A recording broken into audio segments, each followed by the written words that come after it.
Star Wars Battlefield, nope. Fortress, nope. Strike, nope. Duty, nope. Battlefront. Oh, yeah, what's the point? This is just the same formulated bantha fodder that we have all played year after year after year after year after. Oh, hang on a minute. It's got a Star Wars skin. Nick! It's got a Star Wars skin. Battlefront. Look, this is the taste test for Star Wars junkies, isn't it? I mean, the game is a feast for the senses. It's going to drop the jaws of Star Wars fans everywhere for all of 20 minutes. Look, if you're expecting to plunge deep into the Star Wars universe for the next few months of your life, you know, like you're playing Fallout or you're playing Elite Dangerous, oh no, you're going to be disappointed with what's on offer here. You can run your fingers through this in like 20 minutes of gameplay, maybe. Maybe that's being generous. I really want to like this game. The graphics are amazing. The sound is incredible. It's not that I don't like it. It's just I wish there was more to like. I feel like I ordered the prime rib and the guy comes out with a stick of asparagus. First massive problem with this game. Matchmaking. This game is about as balanced as a Snorlax on a tightrope. You're a greenhorn coming out of the starting gate. You know, you're rank 5 or whatever. Your first few hours basically go something like this. Bam! One shot, you're dead. Bam! One shot, you're dead. You are thrown in with players who are 95 levels higher than you. They've played more hours to earn more credits to buy more powerful guns. You are screwed. It's not about skill, it's not about strategy, guys. It's just who can have the biggest epileptic fit, who can run around the most like a tosser. The maps, guys, the maps in this game are just a f***ing joke. You get spawned in the middle of nowhere, and when you finally leg it over to the action, it's just this giant football field. It's a disco floor. It's full of people just dancing around in the open, getting raped by players who have obviously spent unreasonable amounts of time leveling up their characters. Let me let you in on a secret. You want to get good at this game? You want to get really good at Battlefront? You want to know what the secret is? Just do lots of matches. It doesn't matter if you get slaughtered, because you just keep spawning, and your rank will just keep going up, and your credits will keep coming in, and that's what this is, guys. It's just an endurance test for people more interested in status than skill. It's a mess. You know, I really want an open world RPG in a galaxy far, far away. You know what I'm talking about. Just think about Fallout 4. Think about Elite Dangerous. Combine the two. Now put in Jedis, Ewoks, Wookiees, blasters, sabers. Woo!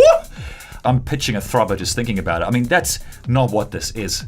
What Battlefront does quite well, however, is it does deliver a handful of wet dreams for Star Wars lovers in a swift and easy fashion, doesn't it? I mean, within minutes of pressing play, you can be chasing TIE fighters in an X-Wing, you can be frying rebel scum as Darth Sidious, you could be speeding through the forests of Endor, or deflecting lasers with your lightsaber as Luke Skywalker. I mean, just to name a few episodes.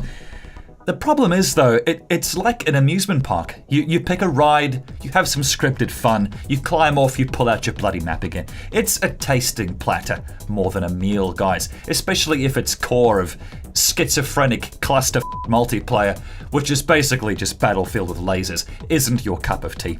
Or if, like me, you've just been there, done that, and bought the t-shirt.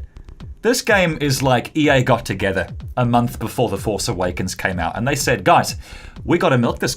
The iron's hot, the kids are desperate. COD was a success. So was Battlefield, Counter-Strike. It. Let's just do one of these with Star Wars. They'll be too busy throwing money to even know what we're doing. And that's exactly what happened. This is not a game with depth by any stretch of the imagination, guys. But I can say that it is very accessible.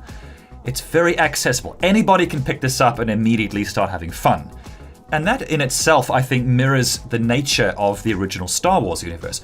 I gotta say, blitzing through Endor on a speeder brought a grin to my face. It reminded me of my 10th birthday playing Episode 1 Racer on Nintendo 64. But it is the exact same tat every time you play it. The rush wears off by the time you hit replay for the 4th time. Look, guys, if it weren't for the optional achievements here, I don't know why the hell I'd bother. Okay, so you can play Darth Vader, you can play Darth Sidious, but don't get too excited because it's all over before it even begins. It's an effortless romp. I'm not sure what I'm supposed to take away from it. I felt more like Darth Vader as a child walking around a shopping center wearing a latex Darth Vader helmet. And I remember walking around the clothing store And this lady comes up to my mum and she says, is he okay? Has he got a condition? And my mum has to explain to this bitch who Darth Vader is, because apparently it's possible to live for more than 30 years and not see a Star Wars movie. Holy f***. Look, on a technical level, I think Battlefront is worth a standing ovation. I really do. I think the sound design is fantastic. You know, the score by John Williams is, of course, legendary. The shooting mechanics are snappy. I mean, it takes your lasers half an hour to get to your f***ing target, but yeah, the shooting mechanics work. I don't know how you f*** up a shooter in this day and age where they're as common as grass. Look, this is an experience I think that every Star Wars fan on the planet should have. But I have to say, if those ridiculously unbalanced multiplayer matches or those shallow as a coffee stain waters of Team Fortress 2 aren't your thing, I don't know, guys. I think you'll agree with me that Battlefront, it's more than just a few planets short of a solar system.